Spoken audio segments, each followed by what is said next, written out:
राधे। जय श्री कृष्णा, जय श्री श्याम। श्रावण मास चल रहा है और श्रावण मास में आज है तीसरा मंगलवार।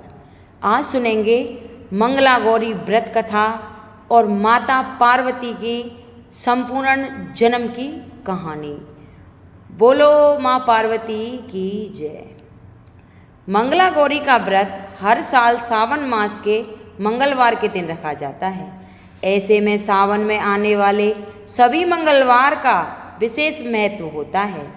इस व्रत को सुहागिन महिलाएं और कंवारी कन्याएं दोनों ही रखती हैं। यह व्रत माता पार्वती को समर्पित है। मंगला गौरी व्रत को बहुत सी शुभ फलदायक माना गया है। मंगला गौरी व्रत महिलाएं अखंड सौभाग्य के लिए रखा जाता है, साथ ही घर परिवार में सुख शांति और समृद्धि बनी रहे, इसके लिए भी यह व्रत रखा जाता है। ऐसा कहा जाता है कि इस व्रत को रखने से पति पत्नी के बीच के रिश्ते में मधुरता आती है। इसके अलावा संतान सुख की प्राप्ति के लिए भी यह व्रत किया जाता है। यदि किसी कन्या के विवाह में बाधा आ रही है तो मांगलिक दोष है तो वह भी इस व्रत को रख सकते हैं। अब आइए श्रवण करते हैं मंगला गौरी व्रत कथा। बोलो शंकर भगवान की जय। एक गांव में एक बुढ़िया माई रहती थी। बुढ़िया माई का एक बेटा था जिसका नाम भोला था। उसकी एक सुंदर पत्नी थी, रूपा उसका नाम था। भोला अपनी माँ का बहुत ही ख्याल रखता था। बहू भी बहुत सीधी थी, लेकिन बुढ़िया माई दिन रात बहू से झगड़ा करती रहती थी। एक दिन बुढ़िया माई ने घर आकर बताया, बहू सुन, मैं शिवजी के मंदिर से आ रही हूँ। वहाँ सब बातें कर रही थी कि यदि सावन के सोमवार का व्रत कर अगले दिन मंगलवार को मंगला गौरी व्रत किया जाए तो भोले बाबा और माँ पार्वती की कृपा से तुझे बेटा हो सकता है। तब रूपा ने कहा, लेकिन माँ जी, मैं तो केवल सोमवार का व्रत करती हूँ।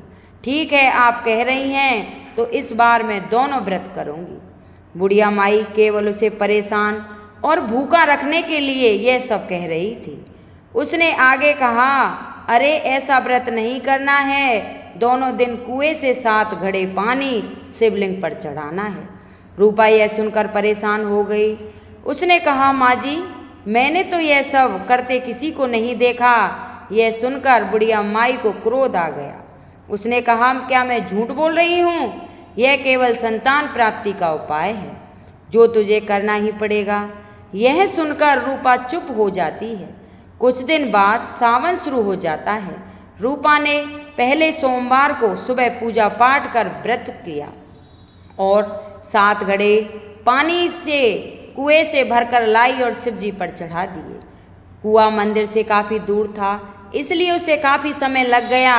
यह सब करने में शाम को जब रूपा वापस आई तो देखा भोला बहुत ही गुस्से में गढ़ के बाहर बैठा है। रूपा के पूछने पर उसने गुस्से में कहा, कहाँ चली गई थी? इतनी देर लगा दी है जल चढ़ाने में। घर में मेरी माँ भूखी बैठी है और तू घूम घूम कर पूरा गांव देख रही है। यह देखकर भोला ने उसे मारा। रूपा मार खाकर बिना कुछ खाए पिए सो गई। अगले दिन उसकी सास ने कहा, बहू, आज फिर से तुझे जल चढ़ाना है। यह सुनकर रूपा ने कहा, माँ जी, कल से मैंने कुछ नहीं खाया है और इनकी इतनी मार खाई है, मेरा पूरा शरीर दुख रहा है। आज मैं कलश कैसे उठा पाऊंगी? यह सुनकर बुढ़िया ने कहा, कुछ भी कर, लेकिन यह तुझे करना ही पड़ेगा। रूपा पूजा करने चल दी। मंदिर में पूजा करने के बाद वह कुएं पर आई। बड़ी मुश्किल से उसने पहला कलश भरा और जल्दी लेकर कुछ दूर चल ली, पर चलते ही वो गिर पड़ी। उसका मटका भी फूट गया। रूपा एक पेड़ के नीचे बैठकर रोने लगी। तभी वहाँ एक साध्वी आई। उसने कहा, बेटी, क्यों रो रही है? रूपा ने रोते हुए सारी बात बता दी। उसकी बात सुनकर साध्वी ने कहा, बेटी, तू एक काम कर, एक लोटा जल का ले और उसमें से 7 बार थोड़ा थोड़ा शिवलिंग पर चढ़ा देना और घर जाकर अपनी सास से कहना कि मैंने जल चढ़ा दिया है। रूपा ने कहा, लेकिन यह तो झूठ होगा और मेरा मटका भी टूट गया है।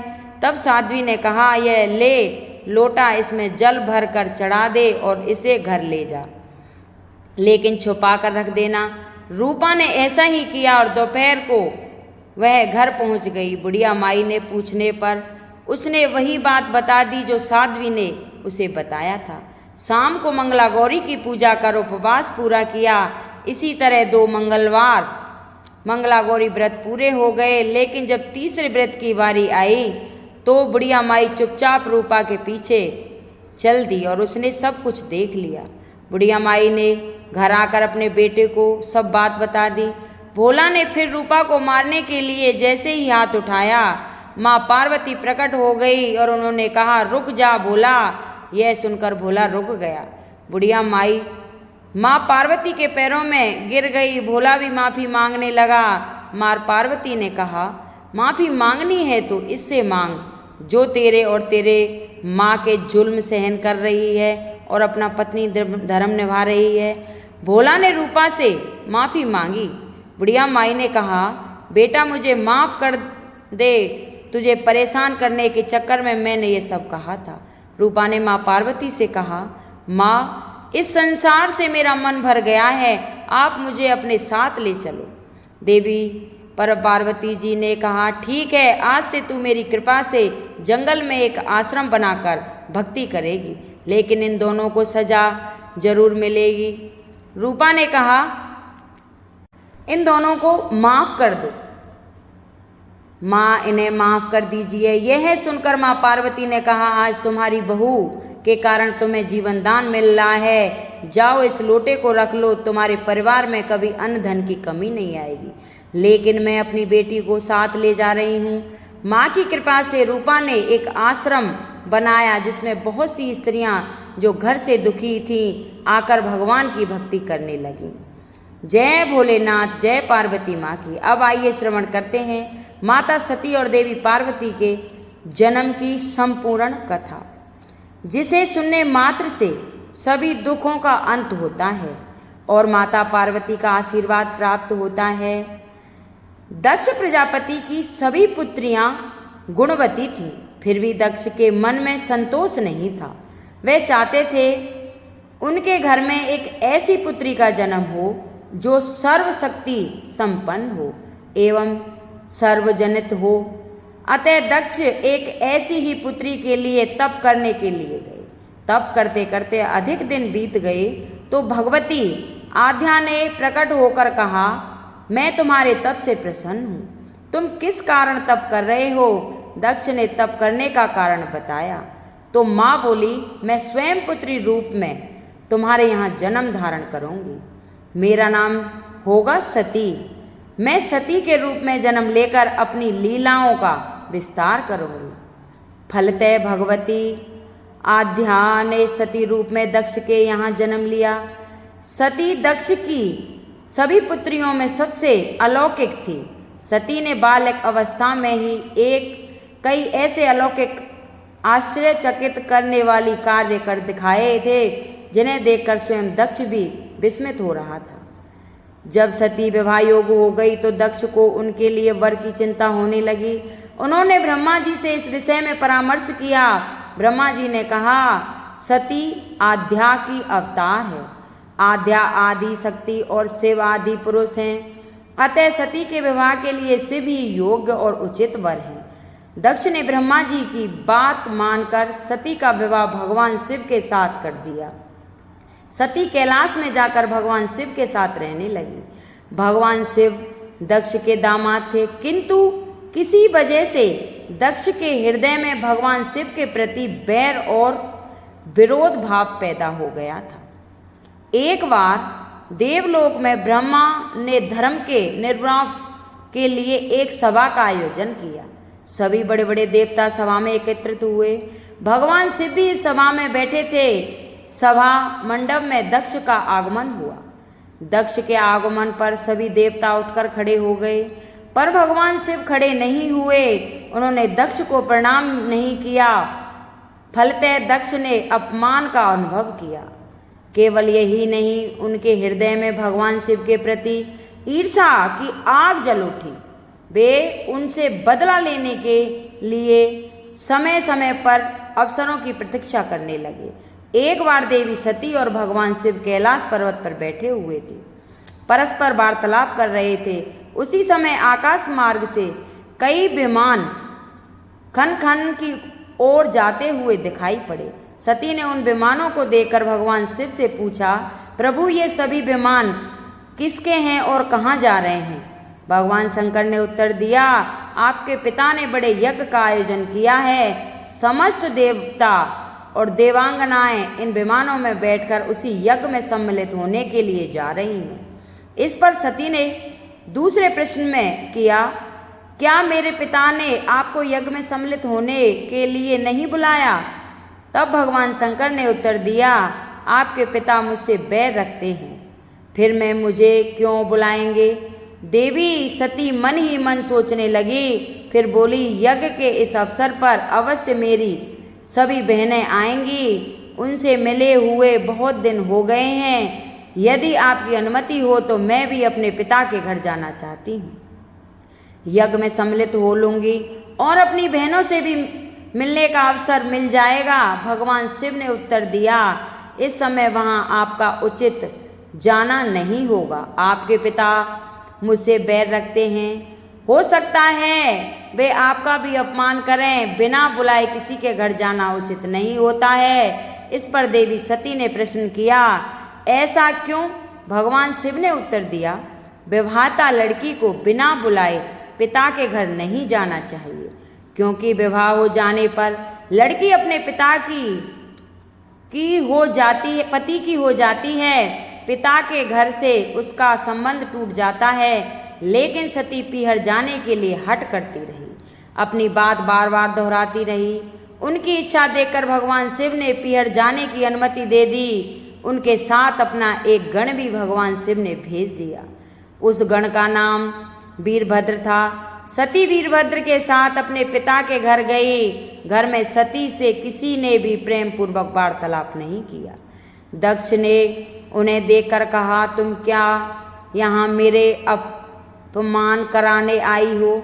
अपनी बहनों को तो देखो, वे किसी प्रकार भांति भांति के अलंकारों और सुंदर वस्त्रों से सुसज्जित हैं। तुम्हारे शरीर पर मात्र बागंबर है। तुम्हारा पति शमशानवासी और भूतों का नायक है। वह तुम्हें बागंबर छोड़कर और पहना ही क्या सकता है? दक्ष के कथन से देवी सती के हृदय में पश्चाताप का सागर उमड़ पड़ा। वे सोचने लगी, उन्होंने यहाँ आकर अच्छा नहीं किया। भगवान ठीक ही कह रहे थे, बिना बुलाए पिता के घर नहीं जाना चाहिए। पर अब क्या हो सकता है, अब तो आ ही गई हूँ। पिता के कटु और अपमानजनक शब्द सुनकर भी सती मौन रही। वे उस यज्ञ मंडल में जहाँ सभी देवता और ऋषि मुनि बैठे थे तथा यज्ञ कुंड में धू धू करती हुई जलती हुई अग्नि में आहुतियां डाली जा रही थीं। देवी सती ने यज्ञ मंडप में सभी देवताओं के तो भाग देते देखे, लेकिन किंतु भगवान शिव का भाग नहीं देखा। वे भगवान शिव का भाग न देखकर अपने पिता से बोली, पिता सर, यज्ञ में तो सबके भाग दिखाई पड़ रहे हैं, किंतु कैलाशपति का भाग नहीं है। आपने उनका भाग क्यों नहीं रखा? दक्ष ने गर्व से उत्तर दिया, मैं तुम्हारे पति शिव को देवता नहीं समझता। वह तो भूतों का स्वामी, नग्न रहने वाला और हड्डियों की माला धारण करने वाला है। वह देवताओं की पंक्ति में बैठने योग्य नहीं है। उसे कौन भाग देगा? देवी सती ने नेत्र लाल हो उठे। उनका मुखमंडल प्रलय के सूर्य की भांति तेजोत्थित हो उठा। उन्होंने पीड़ा से तिल मिलाते हुए कहा, मैं इन शब्दों से को कैसे सुन रही हूँ? मुझे धिक्कार है। देवताओं, तुम्हें भी धिक्कार है। तुम भी उन कैलाशपति के लिए इन शब्दों को कैसे सुन पा रहे हो, जो मंगल के प्रतीक हैं और जो क्षण मात्र में संपूर्ण सृष्टि को नष्ट करने की शक्ति रखते हैं। वे मेरे स्वामी हैं। नारी के लिए उसका पति ही स्वर्ग होता है। जो नारी अपने पति के लिए अपमानजनक शब्दों को सुनती है, उसे नरक में जाना पड़ता है। पृथ्वी सुनो, आकाश सुनो और देवताओं तुम भी सुनो। मेरे पति ने मेरे स्वामी का अपमान किया है, मेरे पिता ने। मैं अब एक क्षण भी जीवित नहीं रह सकती। सती अपने कथन को समाप्त करती हुई यज्ञ के कुंड में कूद पड़ी। जलती हुई आहुतियों के साथ उनका शरीर भी जलने लगा। यज्ञ मंडल में खलबली पैदा हो गई, हाहाकार मच गया। देवता उठकर खड़े हो गए। वीरभद्र क्रोध से कांप उठे। वे उछल उछल कर यज्ञ का विध्वंस करने लगे। यज्ञ मंडल में भगदड़ मच गई।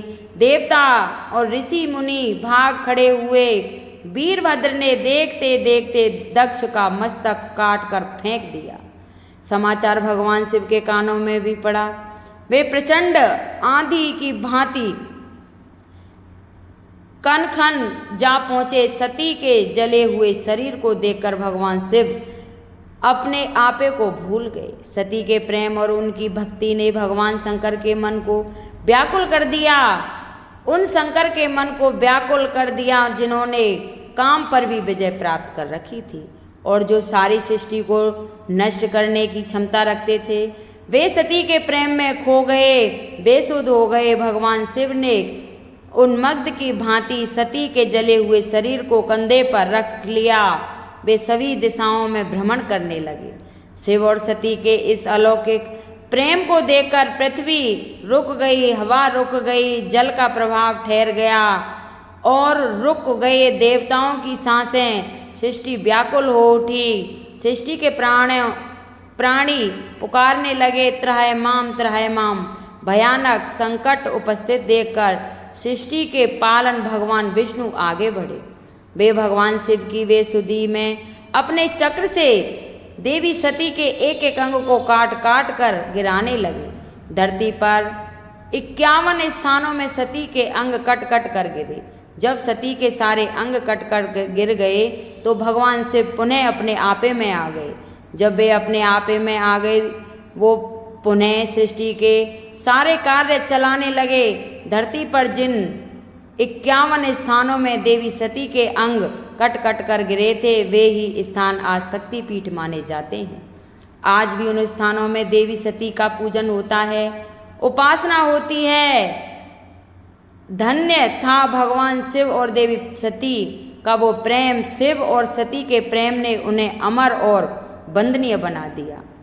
बाद में सती के विरह में शंकर जी की दयनीय दशा हो गई। वे हर पल सती का ही ध्यान करते रहते और उन्हीं की चर्चा में व्यस्त रहते। उधर देवी सती ने भी शरीर का त्याग करते समय संकल्प किया था कि मैं राजा हिमालय के यहाँ जन्म लेकर शंकर जी की अर्धांगिनी बनूं। अब जगदम्बा का संकल्प व्यर्थ कैसे हो सकता था। वे उचित समय पर राजा हिमालय की पत्नी मेनका के गर्भ से प्रकट होकर उनकी कोख में से प्रकट हुई। पर्वतराज की पुत्री होने के कारण वे पार्वती कहलाईं। जब पार्वती बड़ी होकर सयानी हुई तो उनके माता पिता को अच्छा वर तलाश करने की चिंतित सताने लगी। एक दिन अचानक देवर्षि नारद राजा हिमालय के महल में आ पहुँचे और पार्वती को देखकर कहने लगे कि इनका विवाह शंकर जी के साथ होना चाहिए और वे ही सभी सृष्टि के से इसके योग हैं। पार्वती के माता पिता के आनंद का यह है जानकर ठिकाना ना रहा। साक्षात जगदम्बा सती ही उनके यहाँ प्रकट हुई है। वे मन ही मन भाग्य को सराहने लगे। एक दिन अचानक भगवान शंकर सती के विरह में घूमते घूमते उसी प्रदेश में जा पहुँचे और पास ही के स्थान गंगा अवतरण में तपस्या करने लगे। जब हिमालय को इसकी जानकारी मिली तो वे पार्वती को लेकर शिवजी के पास गए। वहाँ राजा ने शिवजी से विनम्रता पूर्वक अपनी पुत्री को सेवा में ग्रहण करने की प्रार्थना की। शिवजी ने पहले तो अनाकालीन की, किंतु पार्वती की भक्ति देखकर वे उनका आग्रह न टाल सके। शिवजी ने अनुमति मिलने के बाद तो पार्वती प्रतिदिन अपनी सखियों को साथ लेकर उनकी सेवा करने लगी। पार्वती हमेशा इस बात का ध्यान रखती थी कि शिवजी को किसी प्रकार का कष्ट न हो। वे हमेशा उनके चरण धोकर चरणामृत ग्रहण करती और षोडोपचार से पूजन करती। इसी तरह पार्वती को भगवान शंकर की सेवा करते दीर्घ समय व्यतीत हो गया, किंतु पार्वती जैसे सुंदर वाला से इस प्रकार एकांत में सेवा लेते रहने पर भी भगवान शंकर के मन में कभी विकार नहीं हुआ। सदा अपनी साध्वी में ही निश्चल रहते। उधर देवताओं को तारक नाम का असुर बड़ा त्रास रहा था। यह जानकर शिव जी के पुत्र से ही तारक की मृत्यु हो सकती है। सभी देवता से पार्वती का विवाह कराने की चेष्टा करने लगे। उन्होंने शिव जी को पार्वती के प्रति अनुरक्त करने के लिए कामदेव को उनके पास भेजा, किंतु पुष्पायुक्त का पुष्पबाण भी भगवान शंकर के मन को विक्षिप्त ना कर सका। उल्टा कामदेव उनको क्रोध अग्नि से भस्म हो गया। इसके बाद भगवान शंकर भी वहाँ पर अधिक रहना अपनी तपस्या के लिए अंतर्यान समझने लगे। कैलाश की ओर चल दिए। पार्वती को भगवान शंकर की सेवा से वंचित होना पड़ा और उन्हें बहुत ही दुख हुआ, किंतु उन्होंने निराश ना होकर अब की बार तप द्वारा भगवान शंकर को संतुष्ट करने की मन में ठान ली।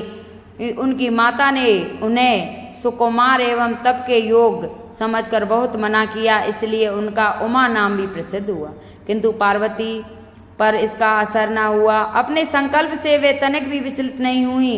वे भी घर से निकल उसी शिखर पर तपस्या करने लगी जहाँ शंकर भगवान ने तपस्या की थी। तभी से लोग उस शिखर को गौरी शिखर कहते हैं। वह उन्होंने पहले वर्ष फलाहार से जीवन व्यतीत किया। दूसरे वर्ष में वर्ण अर्थात वृक्षों के पत्ते खाकर करने लगी और तीसरे वर्ष तो उन्होंने पर्ण का भी त्याग कर दिया और इसलिए वे अपर्णा कहलाई। इस प्रकार पार्वती ने 3000 वर्ष तक तपस्या की। उनकी कठोर तपस्या को देखकर ऋषि मुनि भी दंग रह गए।